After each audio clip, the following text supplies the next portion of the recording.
Jason lunged toward us, snarling at his sister to shut her mouth. My father stepped in front of me like a wall, but Claire wouldn't stop. "She wasn't going alone," she sobbed. My mother's grip on my hand tightened. "Who else, Claire?"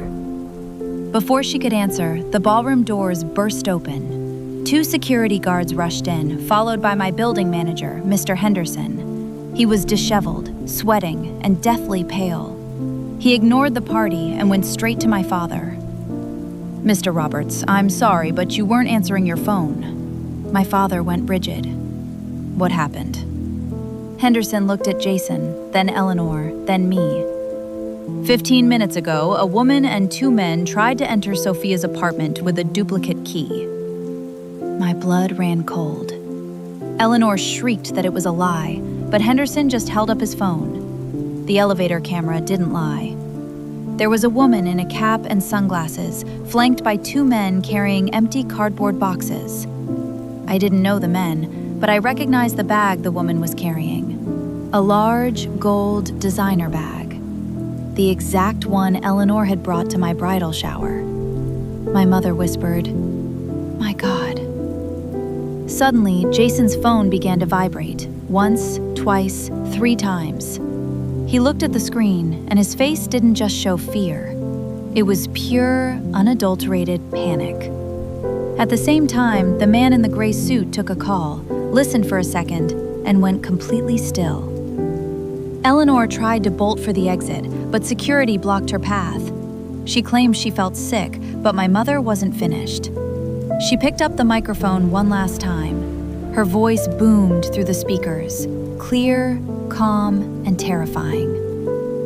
"Eleanor," she said, "before you leave, you should know something. That apartment is protected in a family trust. For the last 3 months, any unauthorized entry attempt has triggered an automatic police report." Jason's face went hollow. He looked like he was staring into a grave. My mother smiled, a thin, cold line. "I told you my daughter wasn't going to lose her house because she was too trusting." Right on cue, the sirens started. 2 of them, screaming outside the ballroom. Eleanor's glass slipped from her hand, shattering against the floor like her dignity. I stood there, still dressed as a bride, my bouquet trembling. I realized my marriage hadn't even lasted a single night. But I realized something worse. My mother hadn't just been suspicious. She had been waiting for them to move. She had set a trap. As the police entered the ballroom asking for Jason and his mother, my mom leaned into my ear. Her voice was a ghost of a whisper that left me bloodless. "Honey, this didn't start with your apartment. It started with Jason's first wife." "First wife?" I repeated. I didn't recognize my own voice. It sounded like someone else was speaking from inside my dress.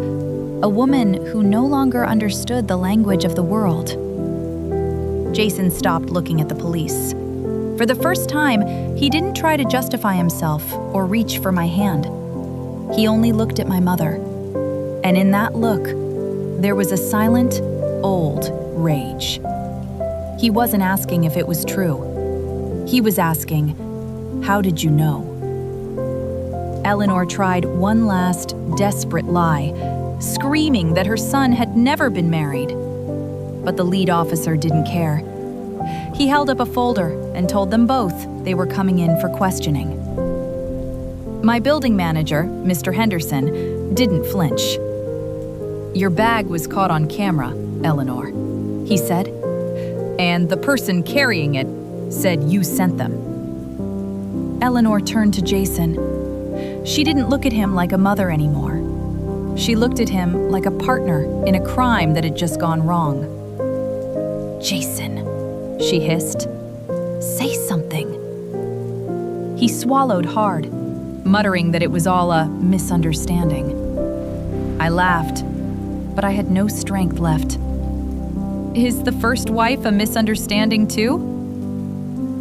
He locked eyes with me, his voice turning cold. "You don't know what you're talking about. Not here.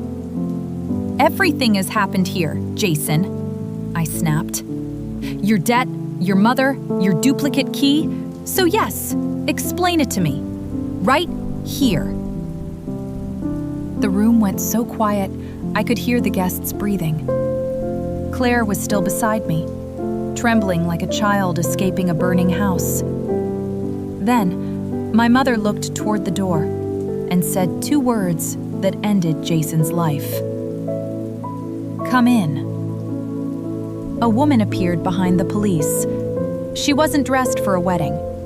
She wore a simple white blouse and black pants, her hair pulled back haphazardly. She was pretty, but in a tired way, the kind of tired that comes from years of sleeping in fear. Jason backed away, his voice a ghost of a whisper. Laura. She didn't look at him. She looked at me. And in her eyes, there wasn't hatred. There was pity. I'm Laura Mendez, she said. I was Jason's wife. I gripped my chest, feeling my heart trying to claw its way out. Laura told the room how they married 4 years ago in Charleston, how she had a small house, the only thing she owned. 2 months after the wedding, Jason convinced her to use it as collateral. He said it was for their family. Eleanor had been there too. She told Laura that if she didn't trust her husband, she didn't deserve to be married. That love is proven by sharing. My stomach turned. It was the same script, the same trap. Laura opened her folder. She signed the papers. Jason lost the money, and the house was foreclosed.